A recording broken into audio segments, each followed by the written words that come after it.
encontrei ninguém que tenha a beleza dela. Sou do morro, sou favela, mas meu coração se apaixonou por essa Cinderela. Ela é da zona sul, loirinha de olho azul, e o impasse é upa. Assalamualaikum warahmatullahi wabarakatuh. Perkenalkan, saya Zaura Zahira dengan NIM 12430500049. Dan saya Muhammad Ghazali dengan NIM 12430505072. Kami di sini akan membuat tugas mandiri hukum perikatan dengan materi macam-macam perikatan. Berdasarkan pasal 1233 KUH Perdata dapat diketahui bahwa perikatan dibagi menjadi dua golongan besar. Yang pertama, perikatan yang bersumber pada persetujuan atau perjanjian. Yang kedua, perikatan yang bersumber pada undang-undang. Selanjutnya, menurut pasal 1353 KUH Perdata, perikatan tersebut dapat dibagi lagi menjadi dua macam atau dua golongan. Yang pertama, perikatan yang bersumber pada undang-undang berdasarkan perbuatan seseorang yang tidak melanggar hukum, misalnya sebagaimana yang diatur dalam pasal 1359 KUH Perdata, yaitu tentang mengurus kepentingan orang lain secara sukarela, dan seperti yang diatur dalam pasal 1359 KUH Perdata tentang pembayaran yang tidak diwajibkan. Yang kedua, perikatan yang bersumber pada undang-undang berdasarkan perbuatan seseorang yang melanggar hukum. Hal ini diatur dalam pasal 1365 KUH Perdata.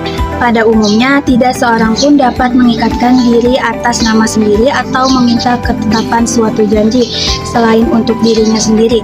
Bentuk perikatan yang paling sederhana ialah suatu perikatan yang masing-masing pihak hanya ada satu orang dan satu prestasi yang seketika juga dapat ditagih pembayarannya. Di samping bentuk yang paling sederhana itu, terdapat 6 macam perikatan. Yang pertama, perikatan bersyarat. Yang kedua, perikatan yang digantungkan pada suatu ketetapan waktu. Yang ketiga, perikatan yang membolehkan memilih. Yang keempat, perikatan tanggung-menanggung. Yang kelima, perikatan yang dapat dibagi dan yang tidak dapat dibagi. Dan yang keenam, yang terakhir, perikatan dengan penetapan hukuman. Selanjutnya saya akan menjelaskan menurut subjek-subjeknya yang dapat dibagi menjadi dua, yaitu yang pertama, perikatan solider atau tanggung renteng. Suatu perikatan tanggung renteng jika berdasarkan kehendak para pihak atau ketentuan undang-undang bahwa setiap kreditor dari dua atau lebih kreditor tersebut dapat menuntut keseluruhan prestasi dari debitur dengan pengertian pemenuhan terhadap seorang kreditur, membebaskan debitur dari kreditur lainnya, atau tanggung renteng aktif. Dan setiap debitur dari dua atau lebih debitur berkewajiban terhadap kreditur atas keseluruhan prestasi. Dengan dipenuhinya prestasi oleh salah seorang debitur akan membebaskan debitur lainnya atau tanggung renteng pasif. Yang kedua, perikatan prinsipal atau aksesorial.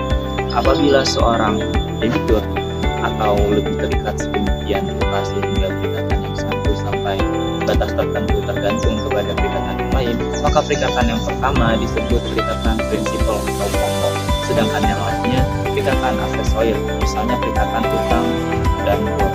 Jenis perikatan menurut setiawan yang dapat dibedakan menjadi tiga, yaitu yang pertama menurut isi daripada prestasinya, yang kedua menurut subjek-subjeknya, dan yang ketiga menurut mulai berlaku dan berakhirnya perikatan. Pertama-tama saya akan menjelaskan menurut isi dari prestasinya yang dapat dibagi menjadi 6, yaitu yang pertama perikatan positif dan negatif. Perikatan positif adalah perikatan yang prestasinya berupa perbuatan nyata, misalnya member atau berbuat sesuatu, sedangkan pada perikatan negatif prestasinya tidak berbuat sesuatu. Yang kedua, perikatan sepintas lalu dan berkelanjutan. Ada kalanya untuk pemenuhan perikatan cukup hanya dilakukan dengan satu perbuatan saja dan hanya dalam waktu singkat sehingga tujuan perikatan telah tercapai. Misalnya perikatan untuk menyerahkan barang yang dijual dan membayar harganya. Perikatan-perikatan semacam ini disebut perikatan sepintas lalu, sedangkan perikatan di mana prestasinya bersifat terus-menerus dalam jangka waktu tertentu dinamakan perikatan berkelanjutan.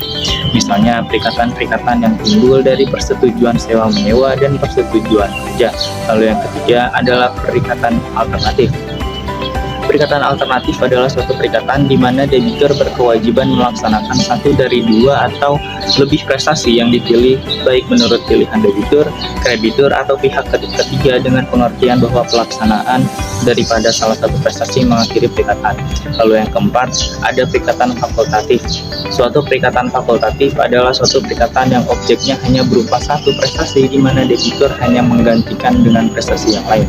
Jika pada perikatan fakultatif karena keadaan memaksa prestasi primernya tidak lagi merupakan objek perikatan, maka perikatannya menjadi hapus.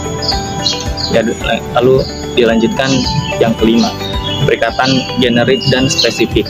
Perikatan generik adalah perikatan di mana objeknya ditentukan menurut jenis dan jumlahnya, sedangkan perikatan spesifik adalah perikatan yang objeknya ditentukan secara terperinci. Lalu yang keenam, perikatan yang dapat dibagi dan tidak dapat dibagi. Pasal 1299 KUH Perdata menentukan bahwa jika hanya satu debitur atau satu kreditur, prestasinya harus dilaksanakan sekaligus, walaupun prestasinya dapat dibagi-bagi. Lalu yang terakhir, saya akan menjelaskan menurut mulai berlaku dan berakhirnya perikatan yang dapat dibagi menjadi dua.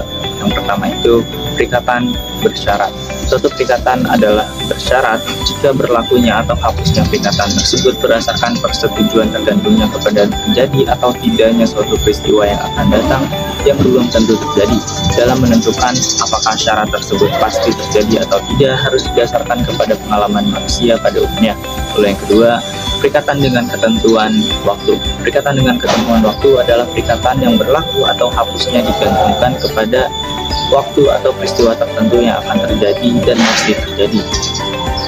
Sekian pembahasan dari kami. Terima kasih. Wassalamualaikum warahmatullahi wabarakatuh.